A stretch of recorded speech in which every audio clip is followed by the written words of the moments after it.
Il était une fois, dans un coin reculé d'Afrique, une reine connue pour son courage et son intelligence. Il s'appelait Nzingaïdi. Le public ne le savait pas. Nzinga, cependant, se souvenait d'une prophétie de ses ancêtres. Selon la prophétie, avant les grandes guerres, le roi ou la reine devrait se rendre sur la montagne sacrée pour y apprendre la sagesse ancienne et découvrir des détails sur les gens. Cependant, la route menant à la montagne sacrée était très dangereuse. Cette montagne était pleine de secrets et entourée de puissants gardiens. Il voulait avoir le sceau de la paix en surmontant tous les obstacles qu'il rencontrait. Nzinga a décidé de se lancer dans ce voyage difficile avec Shomari, le vieux sage le plus fiable connu pour ses prophéties dans la région, et Moine Savar, le jeune soldat fort, courageux et loyal. Nzinga arrive au pied de la montagne avec ses deux guerriers. Les premières difficultés se situent sur les contreforts brumeux de la montagne. Un brouillard dense a fait perdre leur chemin aux passagers. Le temps était également assez sombre. Ils décidèrent de camper au pied de la montagne et allumèrent un feu. Alors qu'il était assis autour du feu, Moine Savar entendit un grognement venant des profondeurs de la forêt. Une paire d'yeux brillants venait vers eux depuis les coins sombres de la forêt. L'animal le plus prédateur de cette forêt était le tigre Kundu. Mwansa saisit sa lance à la main. Le corps énorme du tigre et ses dents acérées devenaient de plus en plus évidents. Kundu était prêt à attaquer, mais Mwansa n'avait pas peur. Il se jeta hardiment sur le tigre et une bagarre commença entre eux. Le tigre frappait avec ses griffes et montrait ses dents. Mais Moine Savar était agile, esquivant le tigre et l'attaquant avec sa lance.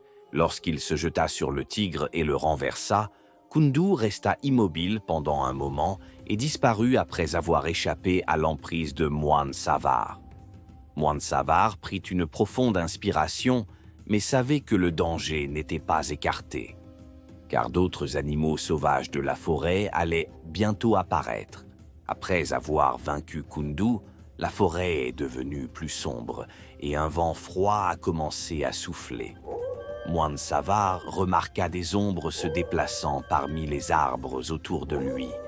Cette fois, il remarqua l'arrivée d'un groupe de loups noirs.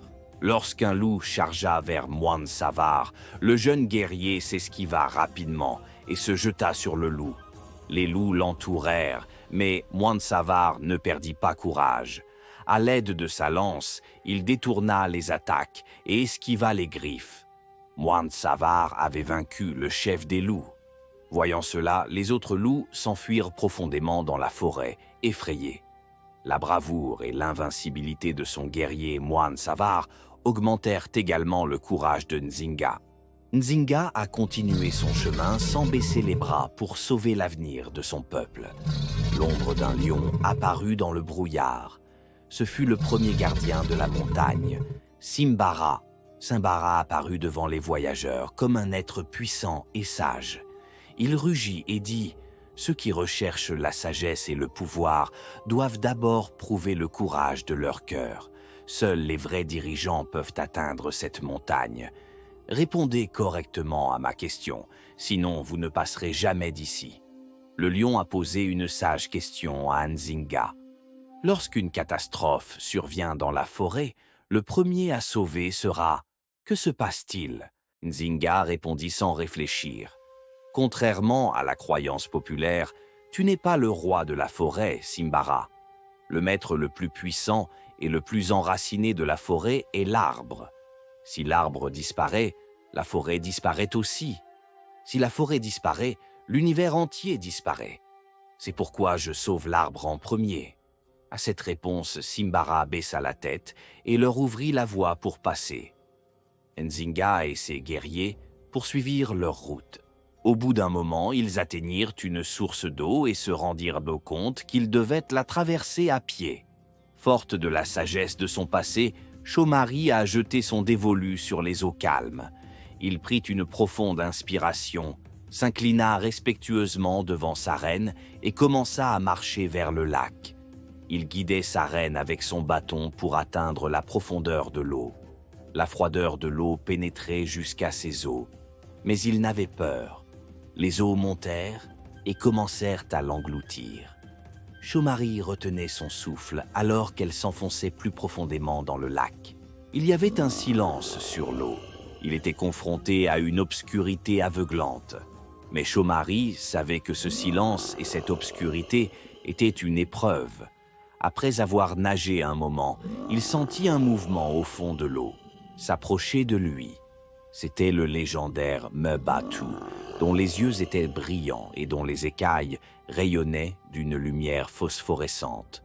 Lorsque Nzinga s'approcha de la source d'eau par le chemin ouvert par Chaumarry, il rencontra Mubatu. Il a jailli de l'eau avec son corps énorme et sinueux et ses écailles scintillantes. Le dragon défia Nzinga.